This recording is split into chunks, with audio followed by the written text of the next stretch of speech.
非常漂亮啊！左手平勾，左平勾打到黑龙了，回龙。哦，看黑龙这个时候呼吸裁判还在读秒，让佩雷拉站到边点上。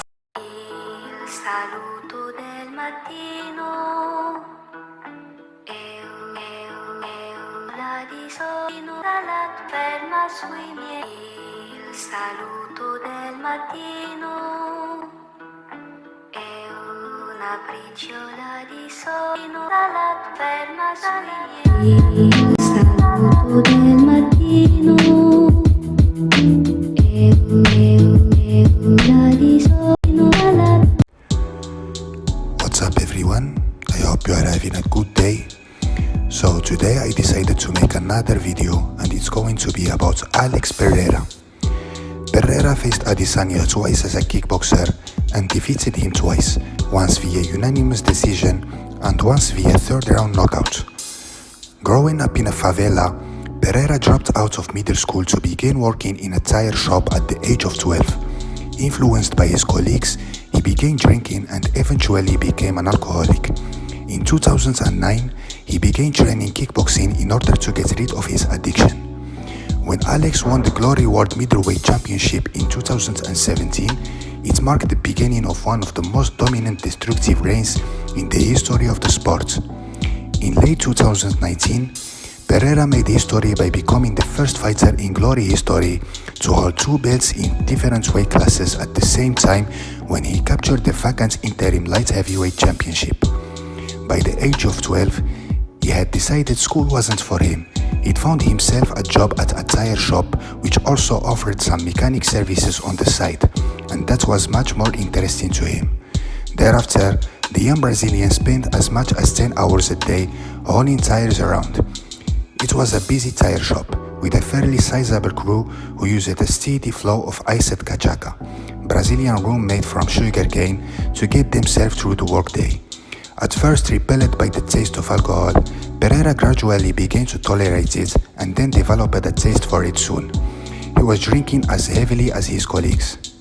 He says, by the time I was 16 or so, I was drinking about a liter a day of rum at work, usually with a few beers mixed in there as well. I was an alcoholic, full-blown alcoholic. That was just the lifestyle of working in that place. I didn't know any different. It just crept up on me. The drinking continued after work too, whether with workmates, friends, or just his own company. Pereira often spent his evenings pouring even more alcohol into himself. Frequently, he would find himself getting involved in fights and confrontations. Most of the time, he was able to handle himself due to his natural power and instincts. But the idea began occurring to him that he should perhaps learn how to fight properly. So, at the age of 21, he found himself walking into a kickboxing gym for the first time.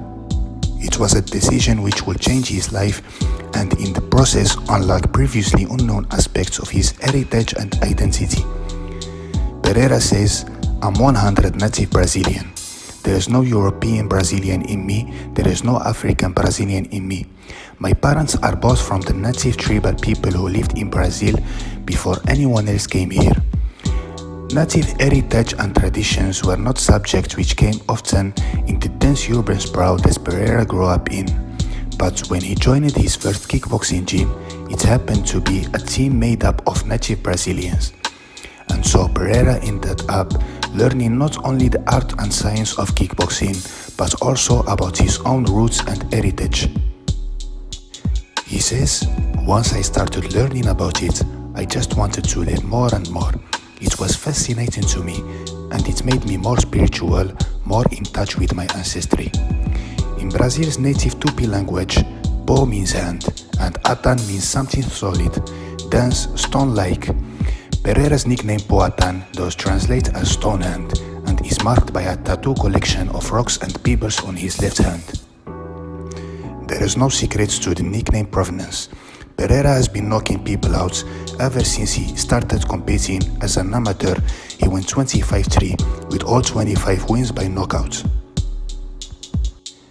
Pereira made his first professional mixed martial arts debut in 2015, losing the fight via submission. Subsequently, Racking up 2 straight victories, Pereira announced he had signed a contract to face Diego Enrique da Silva in the Brazilian edition of Dana White's Contender Series on August 10, 2018. However, the bouts never materialized as glory did not permit Pereira to compete. On October 2020, news surfaced that Pereira had signed a contract with Legacy Fighting Alliance, and he then made his promotional debut against Thomas Powell on November 2020. He won the fight via knockout in round 1. On September 2021, Pereira signed with the UFC. He made his promotional debut against Andreas Michailidis on November 6, 2021. He won the fight via technical knockout in round 2. Pereira faced Bruno Silva on March 2022 at UFC Fight Night 203. Pereira outstruck Silva for all 3 rounds and won the fights via unanimous decision.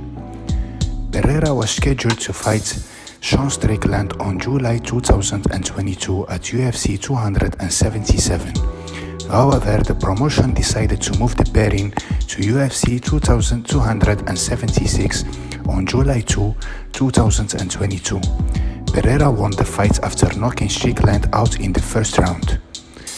Adesanya will face challenger Alex Pereira at UFC 281 on November 12, the UFC announced on Friday. The event will be at Madison Square Garden in New York, making it Adesanya's second fight at the arena.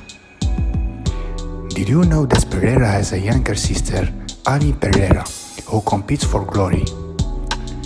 So that's it for today, guys. If you enjoyed the video, please leave a like, subscribe or share with your friends. It really means a lot. You can also follow me on my Instagram, MMA Savage. Il saluto del mattino la di solino dalla ferma sui miei. Il saluto del mattino è una briciola di solino dalla ferma sui miei. Il saluto del mattino